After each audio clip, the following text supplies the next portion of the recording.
안녕하세요. 뉴스와 사람들입니다. 정원호 낙선에 대한 분석이 충격적입니다. 우선 캠프에 심각한 문제가 드러나는데 박시영 대표는 근데 서울시장 선거에서는 오지 마라. 뭐 이런 얘기도 많이 들었다면서요. 모 의원으로부터, 상임선대위원장으로부터. 저는 뭐 그 얘기 직접 들었는데 굉장히 불쾌할 수밖에 없지, 당대표실에서는. 그래서 첫 유세를 서울에서 한 게 아니라 첫날 추미애 후보한테 가서 할 수밖에 없는, 이게 말이 됩니까? 나는 그거 진짜 이런 건 평가를 해야 한다고 봐요. 그거 오만한 거지. 이인영 의원, 최현일 의원, 이해식 의원, 그거 오만한 거라고. 당대표로 오지 말라는 게 어딨어? 이어 과연 낙선의 이유가 부동산이었냐는 것에 대해 이강수 대표는 강력히 태클을 거는데 선거하고 부동산하고 같이 이야기하는 언론이라든지 아니면 전문가들이 많아지기 시작했다는 거예요. 그렇습니다. 그건 뭐냐면 전형적으로 지금 이재명 대통령이 추진하고 있는 부동산 개혁을 압박하는 거지. 그렇습니다. 그렇지. 방해하는 거죠. 그러니까 뭐냐면 그것 때문에 선거에 졌기 때문에 그렇지. 그거에 다시 재고하고 돌이켜야 된다는 거예요. 그렇습니다. 그런 측면에서 본격적으로 공격이 시작됐는데 오세훈 우세 지역에서 오세훈은 쉽게 말해서 몰표를 받았어요. 네네. 그런데 왜 정원호 후보 우세 지역에서는 몰표를 받지 못했을까? 바로 이 지점인 거예요. 네네네. 제가 해석하는데 정원호 후보는 공약이나 정책을 통해서 지지층을 결집하는데 실패했다. 우리가 이거 우리 했었잖아. 그런데 사전에. 7페이지 보세요. 이런 걸 이해했으면 이런 정책이 공약이 나왔으면 안 돼요. 민주당의 대부분 지지층은 고가주택을 갖고 있지 않습니다. 그런데 소득세 감면이 공약으로 나와요. 이건 무슨 얘기냐면 전형적으로 뭐냐면 국민의힘은 지지층을 끌어오려고 한 거예요. 그렇지. 이건 절대 못 그런다고 제가 강조했잖아요. 계속 얘기했잖아. 압구정 현대아파트 살고 있는데 재산세 깎아준다고 그래서 정원 후보를 찍어줍니까? 안 한다고 했잖아. 이미 우리가. 그런데 어떤 정책도 민주당을 지지하는 예를 들어서 지지층을 와, 저 정책 너무 좋다. 부동산 관련해서 그런 정책이 전무했어요. 그렇습니다. 그러니까 실망한 거죠. 지금 국회의원들은 딴 얘기를 하고 있어요. 어떤 얘기입니까? 다음엔 총선이잖아요. 그러면 이제 나오는 부동산 정책이 총선에 영향을 미칠 거잖아요. 그렇죠. 그러면 결사적으로 반대할 가능성이 크단 말이에요. 너무 어려워. 이미 그런 움직임이 시작됐어요. 과천시가 지역구인 이소영 국회의원이 어제 페이스북에 이 글을 올립니다. 네. 부동산 실용주의와 노동개혁이요. 과천시장에서 민주당이 패배를 해요. 네. 그러니까 어떻게 연결되면 과천시가 집값이 비싸단 말이에요. 네. 그러니까 자연스럽게 보유세 올리고 재산세 만든다니까 반대할 것 같으니까 먼저 이런 얘기를 하는 거예요. 부동산 실용주의라는 단어 들어보셨습니까? 뭐죠, 근데? 없어요, 이런 단어. 없어요? 부동산 개혁에 제가 볼 때 반대하는 단어예요. 그렇게 보시는 거예요? 네. 부동산 실용. 그러니까 이런 지역구원들은 이미 총선을 준비하고 있다고요. 그럼 부동산 개혁이라든지 세금에 반대하겠지.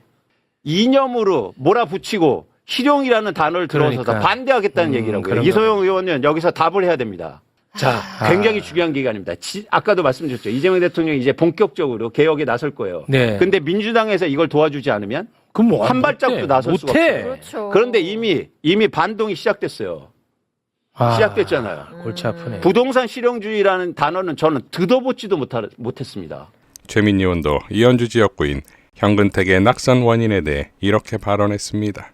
이제 이 용인도 마찬가지입니다. 용인도 서울처럼 이거는 부동산 때문에 안 돼. 반도체 때문에 안 돼. 그거 아니고요. 그냥 일반적으로는 막판 선거 전략에서 이재명 대통령님과 완전히 다른 전략을 취한 거. 저는 그게 우리 쪽 1, 2%를 끌어냈는데 실패한 것이다. 그렇습니다. 이렇게 봅니다. 그게 선거 막판에 국힘 지지자들을 끌어내서 낯찍게 한다. 안 일어납니다. 그런 일은. 우리 쪽 지지자 2%를 더 끌어내는 전략에서 성공하지 못했다. 자, 그런데 소름 돋게도 이 부동산 개혁의 저항과 1인 1표제 반대는 유기적으로 연결되어 있습니다. 지난 3월 이현주 보좌관 출신이자 매부쇼 작가였던 정승기 작가는 이런 발언을 했었지요. 1인 1표제를 반대하는 이유, 1인 1표제의 그 내부에 들어가 있는 대의원들이 있잖아요. 뭐 밑에 여러 가지 사람들이 있습니다. 근데 제가 비서관으로서 현장을 따라 나가 보면은 그분들 10명 중에 9명은 부동산 관계자예요.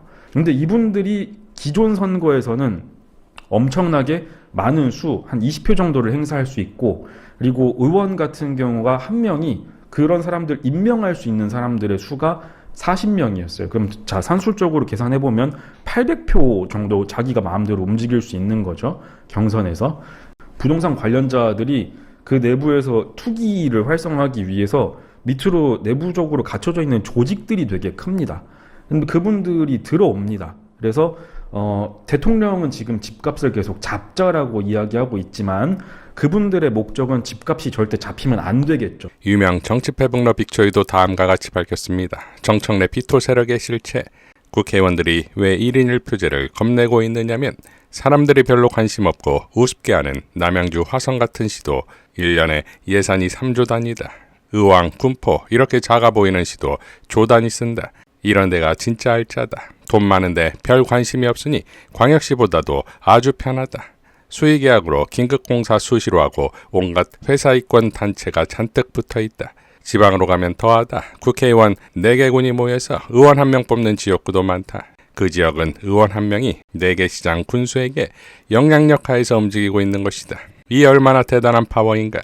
이 수직계열 구조 정치에 파열음을 내는 첫 단계가 1인 1표제다. 1인 1표 된다고 해서 기존 현역이 인지도 측면에서 월등할 텐데 왜 저리 민감할까? 해먹는 게 매우 불편해진다. 대의원 3,40명이면 2-3천 표 확보할 때는 누가 도전장 던지기도 힘들다가 저 인간 잘못을 찾아내서 흔들어 봐야겠다고 덤비는 사람이 생길 거잖아.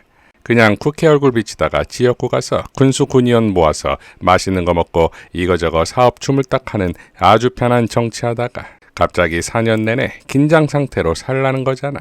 소지역 기반 카르텔에게는 엄청난 위협이지. 얼마나 불편해.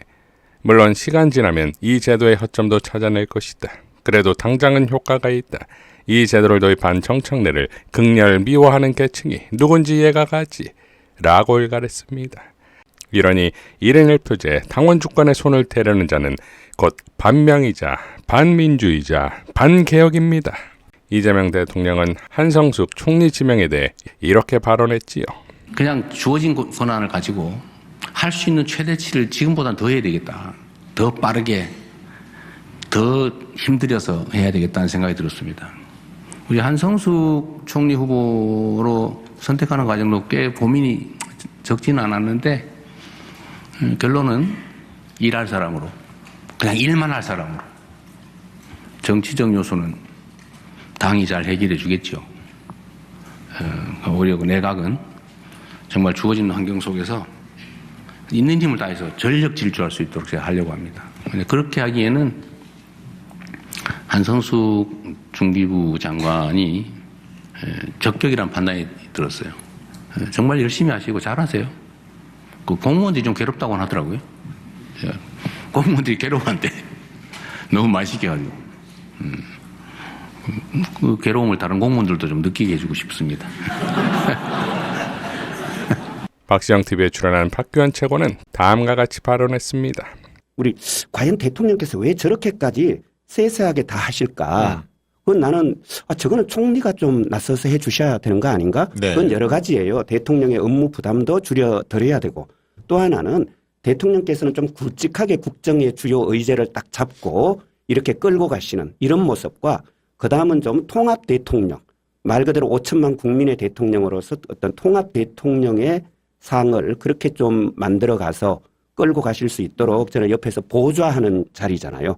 국무총리는. 근데 이제 그런 점에서 보면 저는 좀 많이 아쉬웠어요. 그래서 저는 지금 그런 상황에서 이제 총리직을 이제 뭐 내려놓고 그러신다면 저는 이 시점에서 과연 이제는 당이 그런 개혁과 민생의 과제를 이제 대통령을 또 지원해주고 해야 되는데 그 지금까지 그렇게 좀 자기 역할을 저는 화끈하게 잘 못했고 그 지점에서 저는 우리 또 지지자들한테 또 우리 당원들에게도 중간중간 꽤 많은 상처를 주셨어요. 자, 그러니까 총리 때도 대통령에게 제대로 못했는데 당대표 때라고 잘하겠냐 이거 아니겠습니까? 곧 당원 주권이 답할 것입니다. 이상 뉴스와 사람들이었습니다. 시청해 주셔서 감사드립니다.